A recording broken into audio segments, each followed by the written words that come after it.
Hello everyone, welcome back to Sydney and Starlet, and if you are new here, welcome, enjoy the videos. So today me and Sydney are going to be reading Disney Pixar Finding Nemo.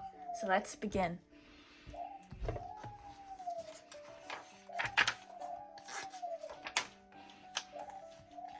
Nemo bounced with excitement. Get up, he shouted to his dad. First day of school! His dad, Marlin, was worried, as usual. The ocean was a big, scary place, and Nemo was such a little fish. Was Nemo ready for school? How's the lucky fin? Asked Marlin. Lucky, Nemo replied, wiggling one fin that was smaller than the other. They headed off, but Marlin worried that Nemo might not swim as well as the other fish at school because of the smaller fin. Soon, the teacher, Mr. Ray, arrived. All aboard! He sang out. After the class left for a field trip, Marlin learned they had gone to the edge of the reef. Panicked, Marlin swam after them. At the edge of the reef, Nemo and his new friends were being naughty, daring each other to swim into the open ocean. Then Marlin arrived. Nemo, no! He yelled. Now Marlin was sure Nemo wasn't ready for school. You think you can do these things, but you just can't, scolded Marlin. Nemo was mad. He thought his dad worried too much.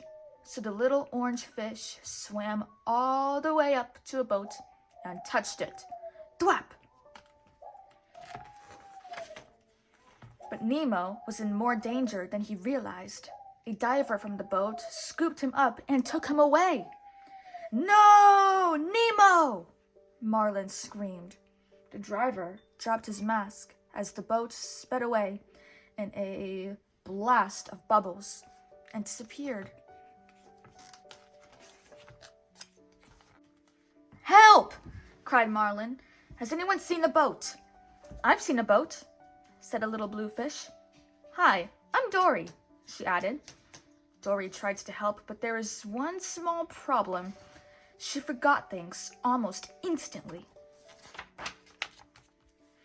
Turning away from her, Marlin came fin to fin with a shark. The shark invited both fish to a little get-together. Marlin was terrified, but not Dory. Like a party? She asked happily.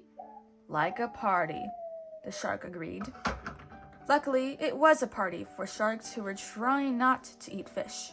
They swam into a sunken ship where Marlin found the mask dropped by the diver. It had writing on it. If someone could read human, Marlin would know where Nemo had been taken. Then, one of the sharks changed his mind about not eating fish. As Dory and Marlin escaped, the party ended with a bang. Dory dropped the mask, which floated down into a dark trench. The fish swam after it. Then Dory remembered that she could read human. Marlin bravely fought a hungry anglerfish so that Dory could use its light to read. Can you hold the light steady? Asked Dory. P. Sherman 42 Wallaby Way, Sydney, she read aloud. P. Sherman 42 Wallaby Way, Sydney, she repeated. Thrilled, she had actually remembered something. Dory said it over and over and over. Marlin was happy too. Leaving the mask and the anglerfish behind, the two fish were on their way to Sydney, wherever that was, and Nemo. It turned out that 42 Wallaby Way, Sydney, was actually a dentist's office with a fish tank overlooking Sydney Harbor. The other fish, the tank gang, welcomed Nemo. Nigel, a friendly pelican, even popped in to say hi. But Nemo wouldn't be staying long. He was going to be a gift for Darla, the dentist's niece. A fish named Gil promised Nemo that they would all escape before that happened. All drains lead to the ocean, kid, Gil told him. Back in the ocean, Marlin and Dory got directions to Sydney. After bouncing through a jumble of jellyfish, they surfed on the current with some friendly sea turtles. Marlin was amazed to see that one turtle, Crush, let his kids explore the ocean freely. How do you know if they're ready? Marlin asked. Well, you never really know, but when they know, you know. You know? Answered Crush. The story of Marlin's search for his son traveled like a wave across the ocean. When Nigel heard the news, he flew off to tell Nemo. Nemo couldn't believe it. His dad was braving the big, scary ocean to find him. Meanwhile, Dory had asked a whale for directions. I speak whale, she explained. To their surprise, the whale swallowed them and spatted them out in Sydney Harbor. The next morning, Nigel spotted 2 fish. He quickly scooped them up, dodged some hungry seagulls, and flew to 42 Wallaby Way, Sydney. Over at the dentist's office, Gil's plan to escape hadn't worked. The dentist was giving Nemo to Darla. Nemo came up with his own plan. He pretended to be dead so that he would be flushed out to the ocean. Darla believed Nemo's act. Sadly, so did Marlin. Nigel took Marlin and Dory back to the harbor. Darla shook the bag. Wake up, fishy! She shouted. The bag broke. With help from the tank gang, Gil sprang into action, startling Darla.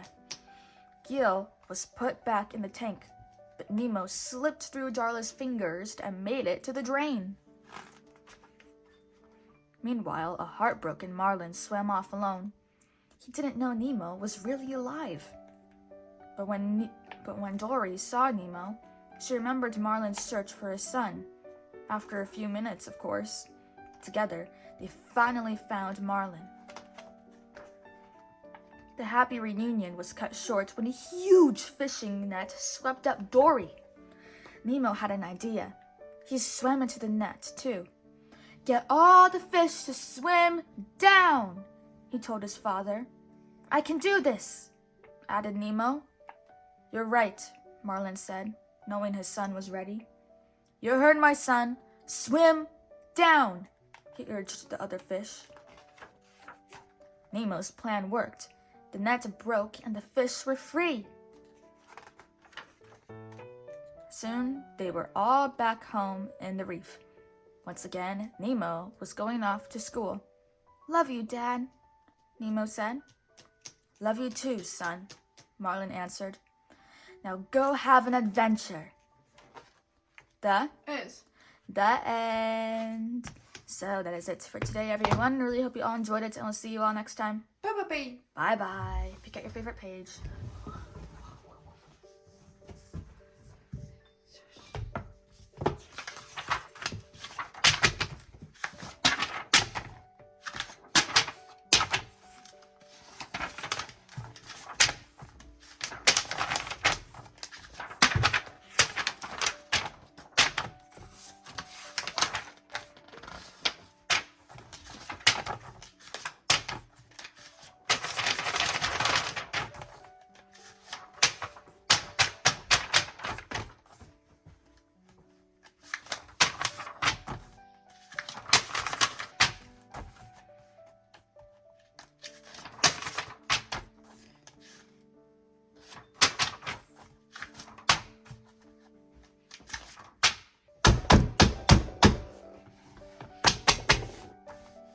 Who's your favorite character?